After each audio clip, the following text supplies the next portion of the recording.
שלום לכולם, אני אופיר מאתר גרינגו לדרום אמריקה, ובסרטון הזה אני אראה איך מזמינים כרטיס טיסה אמיתי עם ביטול בחינם תוך 24 שעות דרך אתר אקספדיה.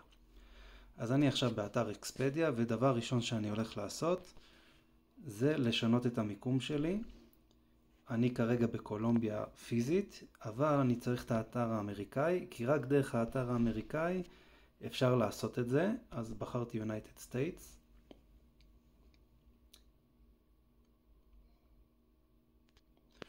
יפה. עכשיו אני באתר האמריקאי, והדבר השני שאני רוצה לעשות זה להיכנס לחשבון שלי. אז אני הולך ל-sign in, ואני אתחבר עם גוגל. היתרון בלהתחבר עם החשבון זה שפשוט אני לא צריך לרדוף אחרי מיילים וכל מיני דברים כאלה. אני נכנס לאתר, מתחבר עם הג'ימל שלי, וכל הפרטים נמצאים, כל ההזמנות, ממש נוח. אני בוחר בטאב פלייטס, אני בוחר ב-one way, ועכשיו נגיד אני טס, הטיסה האמיתית שלי היא באמת לבוגוטה. אז אני צריך להראות כרטיס טיסה שיוצא מבוגוטה. ואני אבחר, אנחנו היום ב3 בספטמבר, אני אבחר טווח שהוא בערך חודשיים. טווח קצר מדי לא טוב, כי אני יכול לקבל אשרת שהייה קצרה מדי לפי התאריך, וגם 3 חודשים, 4 חודשים זה לא טוב, כי בדרך כלל נותנים בין חודשיים ל3, אז אני הולך על קצת פחות מחודשיים. עכשיו פה הוא מציג לי את הטיסות הרלוונטיות. אני אפלטר לפי טיסות שיש להם no cancel fee, כלומר אני יכול לבטל אותם בחינם, תוך 24 שעות כמובן. ועכשיו מופיעות לי כל הטיסות. נקודה חשובה כשמזמינים טיסה, אנחנו רואים פה החברות זה אביאנקה ולטאם. זה לבחור חברה מוכרת, כמו אביאנקה ולטאם ודלטה וכל מיני. לא חברה שלא שמעתם עליה, כי פשוט יש חברות שנקראות סופר אולטרה לואו קוסט שלא תומכות בביטול חינם דרך אקספדיה, ואז צריך להיכנס לאתר שלהם וזה כאב ראש. אז תבחרו בחברה מוכרת, ואני בוחר באביאנקה. בחרתי בטיסה, אנחנו רואים כתוב פה refundable, ויש פה איזה ציור של צלב. לא יודע למה הצלב, אבל ככה תזכרו את זה.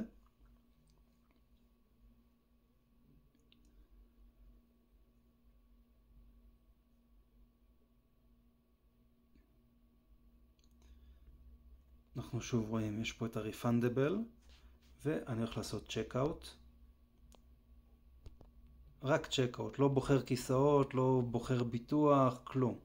אז אחרי שבחרתי את הטיסה, הם מזכירים לי שיש פה free cancellation, ביטול חינם תוך 24 שעות עם ציור של שעון, הסכום שאני אשלם, ועכשיו אני מוסיף את שם המטייל. מה שטוב פה זה שאחרי שתזמינו את הכרטיס, הוא ישמור את השם שלכם, ואז לא תצטרכו להקליד מחדש. יש פה איזו אופציה לבחור את זה. השם צריך להופיע כמו בדרכון. פה אני בוחר עכשיו ישראל.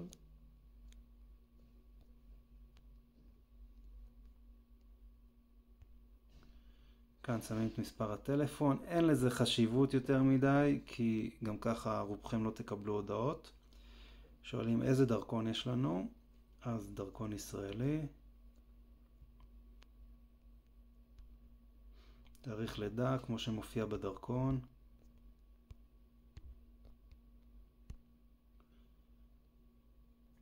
ופה צריך עכשיו לשים כרטיס אשראי. אם כבר הזמנתם בעבר, אז הוא כבר שומר את כרטיס האשראי שלכם, שזה מעולה, כי זה יחסוך לכם זמן בהזמנת הכרטיס העתידי.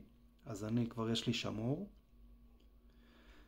פה הוא שואל אותי אם אני רוצה להגן על הטיסה, וזה בתוספת תשלום, אז אני בוחר בלא, כי כל שינוי, כל הוספה של בחירת כיסאות, הגנה על הטיסה, עולה כסף. ואת הכסף הזה אתם לא תקבלו בחזרה, אז רק את הדברים הבסיסיים. לסגור את זה. והטיסה שלי מאושרת, שלחו לי למייל, ואני יכול לבטל אותה עד 24 שעות.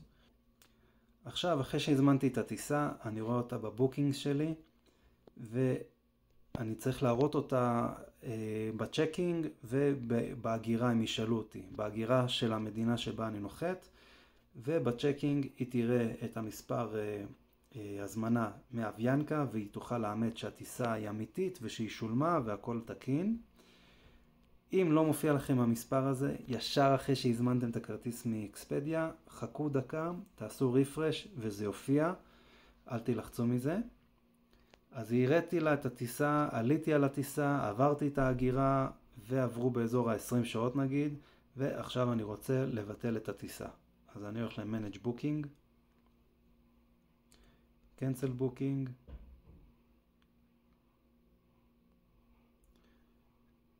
מבין, Continue,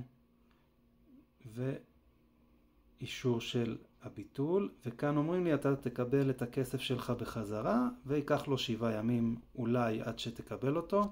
בפועל בקושי מופיעים החיובים האלה, הכסף לא יורד לכם באמת מהחשבון, זה נרשמת שורה בכרטיס אשראי, ואחרי הביטול יש שורה של מינוס, והכסף אף פעם לא יצא מהחשבון בנק שלכם.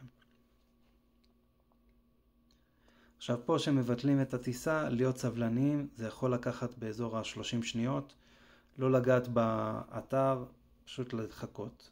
אחלה, התבטלה הטיסה, אומרים לי, הטיסה שלך בוטלה, שלחו לי מייל אישור, ואומרים לי, אתה תקבל בחזרה את סכום הטיסה, וזהו, נגמר. הכי פשוט, הכי קל, לא צריך להסתבך עם אתרים לכרטיסים פיקטיביים וכל מיני הרפתקאות למיניהן. זאת הדרך הכי בטוחה וקלה לעלות על טיסות.